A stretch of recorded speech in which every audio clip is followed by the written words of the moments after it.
Simon, a narrow 1-point defeat at home to Widnes Vikings last weekend. It's a game of margins. That 1-point loss can be a bit heartbreaking. How's the mood in the camp been this week? Yeah, it's gutting to lose any game, but losing it by 1 point, and also when it was going our way, and then we come up with a few things back to back. I actually mentioned Ben Kavanagh in the interview post match.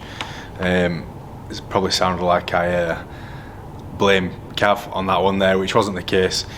Cav just come up with a bad decision, which was followed by 5 errors in 5 minutes, and it's that 5 minutes there that took the wind out of our sails, and the tide went the other way, and Widnes got the points in the end.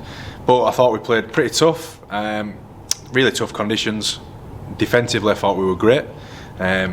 Just for them, a few sort of brain explosions, if you like, and a few poor errors that you can't really legislate for. You mentioned you can't legislate for those errors. Is that something that you can focus on in training, a bit more ball control? You've had the weather during the week that's going to replicate what it's going to be like on the weekend. Can you sort of replicate that in training to avoid it happening in a game? Not really, training on a 3G as opposed to playing on a swamp. But no, if you actually watch the game again, Faz, and look at the errors, the kicking errors, a chunk of them are poor kicks. We have a play the ball error, which we're doing one of them a week and more at times. And then there might have been the odd handling error, which you can forgive, can't you, in that weather. So I don't think our handling errors are an issue. That's nothing we need to worry about. To be honest, do a lot of skill work, and the guys are really skillful. Just unfortunately, current playing conditions this time of year in England, it's not great, is it? So that's what happens at times. But you've got to be tough enough to defend them. You've got to be smart with your kicks and play the game at the right end of the field, which Widnes did for the first 40. We did for a portion of the second, and it was all going our way. And then, as I said, we had them big pressure releasing moments, which just swung it back to them. So lessons learned. It'll be the same this week. Similar pitch, probably storms, hail, everything else that came in the Widnes game we might see again this week. So it is what it is. It's a sleeves up job, and just tidy up that kicking area first and foremost. And I think we're in with a really good opportunity of taking the points. It was a real battle of attrition, wasn't it? Any injuries, any knocks picked up in that game?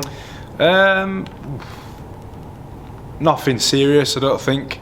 A lot of wounded sort of pride and ego, because we felt we were good enough to take the points. We probably did enough to take the points as well, but for those pressure releases. So a lot of lessons in there. Round 3, not the end of the world. We move on. Moving on to Workington, then, you mentioned that the weather and the pitch conditions likely to be similar to it's been at the Shea in recent weeks. Does that mean that you're going to try and change your game plan? Are you happy with the game plan that we've used in those games on that kind of pitch, or do you sort of go back to the drawing board and try and simplify things a little?